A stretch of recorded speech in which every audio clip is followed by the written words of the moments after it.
Alright, what's going on, you guys? Nick here with Nick Strength and Power. So the prejudging for the 2023 Portugal Pro, aka the Mr. Big Evolution Show, just wrapped up. In this video, we're going to talk about both the classic physique and the men's open bodybuilding portions of the show. We're going to start with men's open bodybuilding because I found this to be a very interesting prejudging. So in your first call out, I think it's pretty clear that your top three is going to be Andrea Presti, Roman Fritz, and Emir Omaragic. Now this was interesting because in the first call out, they had Andrea Presti pretty much dead center the entire time, with Roman Fritz in the blue trunks to the left of him, and to the right of him was Emir Omaragic. Now that is almost certainly going to be your top three. Now I think that Andrea Presti won this show hands down, even on the individual routines when he came out. Just seeing all the guys individually, I thought he was by far the most impressive, eye-catching guy on stage. And I do want to say I like the production value of the show. In the beginning, they had something neat where they did these rotating circular platforms where they kind of showcased all the bodybuilders standing on these rotating platforms to where you could just kind of see their body from a complete 360 view. And I thought overall the production value of this show was pretty good, but that's pretty much certainly going to be your top three.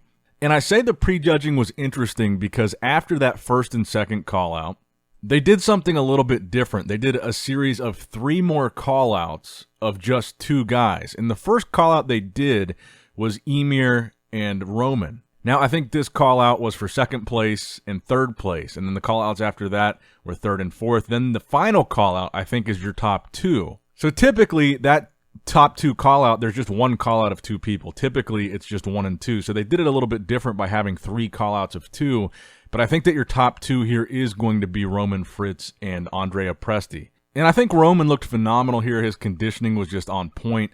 But I think Andrea Presti overall, much bigger, comparable conditioning, and just overall his muscularity, I think, is going to give him the edge here. But like I said, I think when he walked out, it was hands down going to be his show. And I think when you combine that with the fact that they started out this prejudging by comparing a call-out of just 2, Emir and Roman, that was pretty clearly 2 and 3. So I think in the judges' minds, they already had Andrea Presti as first. Then they decided on having Roman as being that second guy to do a call-out of just him and Andrea. So I think 1, 2, 3, 4 is going to be Andrea in first, Roman in second, Emir in third. And I'm going to say Peter Clancy is going to take that 4th place spot. He didn't look too bad here. I was kind of surprised to see Vlad Sukaruchko not even make the first call-out, but he did look a little bit off. Now, the other guy in Men's Open that I know a lot of people wanted to know, how's he going to look? Is he going to look better than last time? And that's Lionel Beyeke. So we've talked about Lionel a little bit over the past couple years. His name has been on a lot of competitor lists, and some of the times, or a lot of the times, he doesn't actually make it to the show. And last year, he finally did make it to a show where he showed up looking pretty much in guest posing condition, and people were wondering, how's he going to look here? Is it going to be different? Is he going to look better? Is he going to look worse? I think the answer to that question is he looked about the same. His conditioning was completely off. I would say he probably looked better than last time, ever so slightly, but I don't think it really matters. He's probably looking at last place here. And at this point, I don't really know what's going on with Lionel, what the reason is for this. I mean, even when he was more competitive, he always kind of struggled with conditioning, but never to this extent. He would come in like a little soft in the glutes and hams and still be separated other places at some of the shows like in his past. But recently, it's like he's not conditioned at all. It's like he didn't even prep for the show. I would say both of the last 2 showings that we saw from Lionel, he had this same kind of look where it was like a guest posing look. And I don't know what the deal is, if he's got some kind of health issues, some kind of personal issues, maybe some kind of issue with traveling. I don't know what the case is, but something's got to be going on for him to be looking like this back to back. And I would say for all intents and purposes, we're probably not going to see Lionel Beyeke looking the way he used to ever again. He used to be a guy that was kind of in the conversation at these shows like the Arnold Classic. Not as much at the Olympia, but I don't think we're going to see him as one of these top guys ever again. I think those days are probably behind Lionel based on what we've seen from these past 2 showings. And I will say, I don't know where exactly they had the microphones or the camera positioned when they were shooting this live stream, but I heard people laughing at Lionel when he came out, which I thought, hopefully that's not the producers of the show. Hopefully it was just the audience. But I didn't like that part of it. Now, as far as classic physique goes, the guy that everybody had their eyes on here was Stephane Matala, Stephane NFC, a.k.a. Mr. Unchained. He's got a lot of hype on social media going into this show, a lot of viral posing videos of his.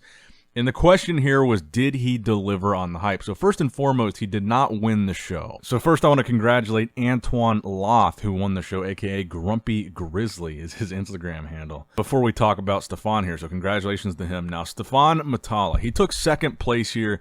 And overall, did he deliver on the hype? I think he still did. Even though he didn't win this show, I thought he looked pretty good here on stage. I think the reason he didn't win was he definitely could have been sharper. I think he was ever so slightly off conditioning-wise, and I think compared to some of the videos that we had seen of him, he looked sharper. And that's kind of what I thought was going to happen, is he had these crazy posing videos with crazy lighting where he looked like he was in crazy shape, and you didn't see that same level of detail that I feel like you saw in some of those videos that he had been posting. But I still think that he looked very good. His shape looked good. I think his overall build for the classic physique division is very well suited for the division. I think with sharper conditioning, he will win a show. And I would assume he's probably going to continue to compete to try to earn an Olympia qualification, because I don't think he looked bad here. Even though he didn't win, I still think he looked pretty good. I think it was just a conditioning thing, and I think just a little bit sharper, he's going to be winning shows. But overall, I was still actually pretty impressed with how he looked here. So the finals for that is already over. I'm not sure exactly with this time difference what time the finals for men's open bodybuilding, bikini, and women's bodybuilding are going to be. I think those were the 3 divisions that they still haven't awarded. So sometime tonight, obviously there's a little bit of a time difference between us and Portugal. But let me know what you guys think in the comment section down below. What are your predictions for the men's open bodybuilding portion of this show? Do you think Andrea Presti takes it? Do you think Roman Fritz has a shot? Do you think Emir Omaragic still has a shot? Like I said, they did it a little bit differently with those two call-outs, well, 3 call-outs of 2 guys. They didn't do it just top 1 and 2, but I still think just based on that first call-out, how they had Andrea in the middle and they were comparing Emir and Roman to either side of him, then the way they did a call-out of just Emir and Roman, and then the final call-out being Andrea and Roman, to me, seemed like a pretty clear indicator that they've got Andrea winning this thing, and there was more of a debate between second and third than there was between second and first. But what do you guys think? Andrea, Roman, or Emir? And what do you guys think of how Lionel Beyeke looked, and what do you think his future holds in the competitive bodybuilding scene? Is he perhaps done? What do you think went wrong here? Because clearly, like I said, I think clearly something has got to be going on for him to be showing up looking like this back-to-back. I thought maybe the fact that he was competing in this show, he may have addressed whatever issues he was having last time and fixed it, but clearly that was not the case here. So let me know what you guys think in the comment section down below. Make sure you like the video, subscribe to the channel, click that bell notification icon if you have not clicked it already, and as always, I love you guys. I appreciate you guys. Nick Strength and Power, signing out. Alright guys, don't forget to click that like button and subscribe to this channel if you enjoy the content. Also check out my Instagram at Nick Strength Power, my Facebook page, which is simply Nick Strength and Power, my secondary YouTube channel, Nick Strength and Vlogs, for vlogs and bonus content that you will not see on this channel, and consider subscribing to my third YouTube channel, Nick Strength and Pokemon, which is all things Pokemon and trading card games, completely unrelated to this channel. So if you're into that, give that one a look. And all links to merchandise and social media will be in the description box below. If you guys want a Nick Strength and Power t-shirt, that will be in the Shopify link below. Have a great day.